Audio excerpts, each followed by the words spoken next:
So today we are going to talk about the cartoon grid. Now with the cartoon grid, what we're going to do is take an image that has a grid drawn over the top of it like this. We're going to take that and we're going to transfer it onto a larger sheet of paper. And what this does is that grid says this thing, like his ear, is exactly right here at this intersection, so we know right where to put it.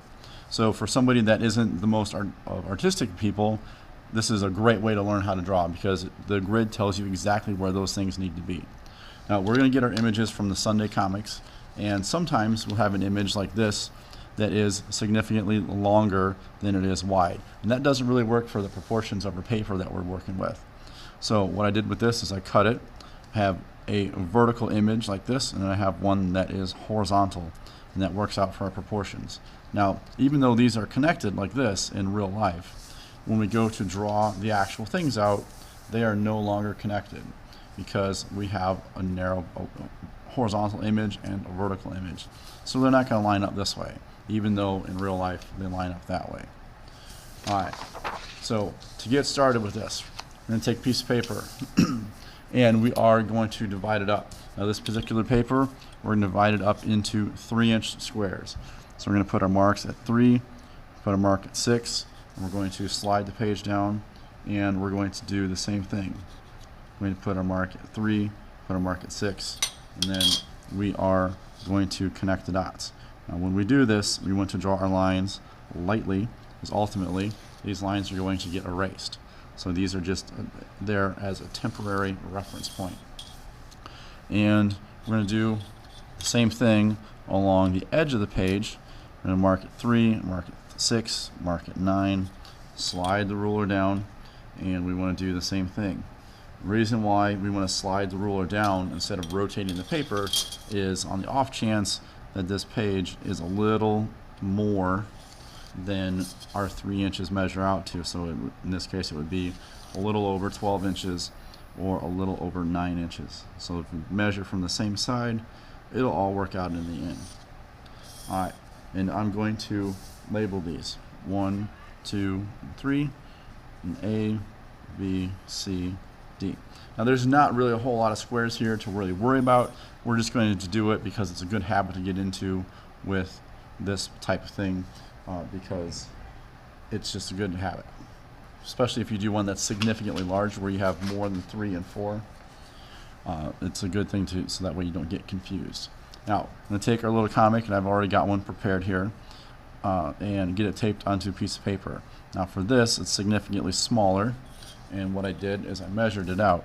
So this one here measured out to 3 centimeters. So I put a mark at 1 centimeter, put a mark at 2 centimeters, drew my line down, rotated it, measured it out, and it worked out to be 4 centimeters.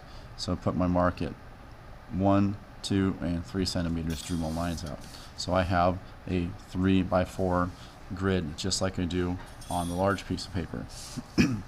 So what I'm going to do is I'm going to find something that is really close to an intersection. So if we look at this, I've got a couple options. I can go right here where the hair touches the intersection here, or I can come down here where the body touches the intersection here. So I'm going to start up here with the hair at the intersection of B and 1 and 2.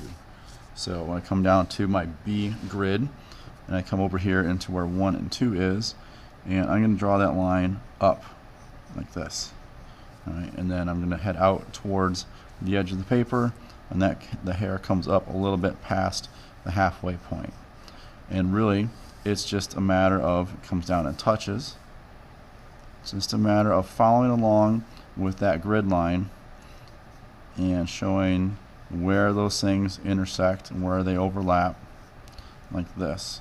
And then we go up, and go up, and come up a little bit past that, and follow along with your grid and look to see where things are in relation to the other things. If you get a cartoon that's a little more complicated, you can go in, divide that square a little bit more, just in case you need to be a little more accurate with things. That's fine. What that does is that just gives you a little bit more of a point of reference to work with. So we're going to go through, get all this drawn out, and then we'll go on to the next step. So I have this all drawn out. You can see I've got everything on here. And now what I need to do is I need to go through and erase the grid. And it's important to erase the grid before we ink the page, because you don't accidentally want to get a line drawn where your grid is, where it's actually not supposed to be there. Because once it's there in marker, it's there forever. So I'm going to go through real quick, get all of these lines drawn, or erased out of here, I should say. Now, with your drawing, if you have a lot of text on your page, then what you're going to want to do is those things need to be there as well. So you've got a lot of text on your page like this one here. You've got lots of text going on. I've got the word bubbles drawn in. I've got lines drawn in where those letters are going to go. I don't have them drawn in with this one because I use this as an example of how to do that. But we want to go in and try to match up that particular type of font as well. So don't forget to put your word bubbles in there. Now on this particular one, on the way that it was cut, I only have one word there too.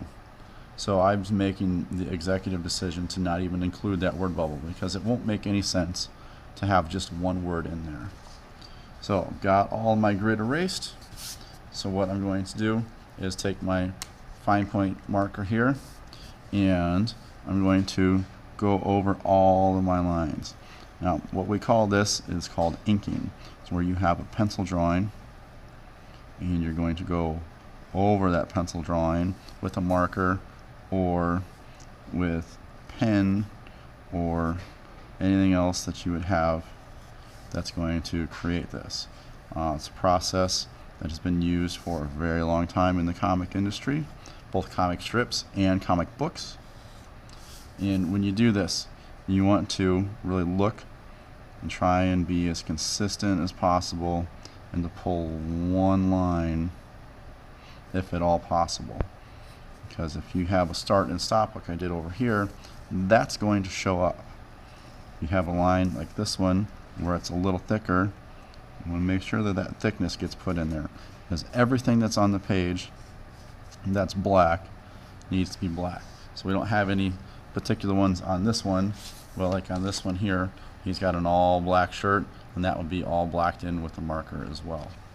So I'm going to go through, get this all drawn up in marker, and then we will go on to the next step. For this particular project in class, we are going to use your basic crayon to get these colored. Now, we want to try and get the colors to match as close as possible to the actual comic. If they're a little bit off, we can't find that color, that's fine. But we want to try to come through here, try to get that color to be as consistent and as smooth as possible, and just work your way through the entire thing and make sure that you get everything filled in. Now, when you go to do this, sometimes you don't have a line, like right here. I don't have an edge to where that hair actually stops. So we need to come in and just kind of make a decision to say, I'm going to take this, it comes from here, runs across like that, and that's where my line's going to be. Most comic strips, everything is going to be filled in. It's going to have a line. It's kind of like on a coloring book where you're going to have an edge. You don't have to worry about stuff like that. But sometimes they'll do that just to kind of show where there's an even transition from one area to the next. So we're just going to make our way through and get all of this colored in nice and bright, and that'll be it. Alright, so as we finish up here, just wanted to make sure that you get complete coverage on everything that you have to do for your cartoon. If it's on your cartoon, it realistically should be there. So I've got the background finishing up right here. Got this little white line that's part of the hallway here, so I don't need to do anything there. Got a little light switch there, and the background is complete. And that is it. See you next time.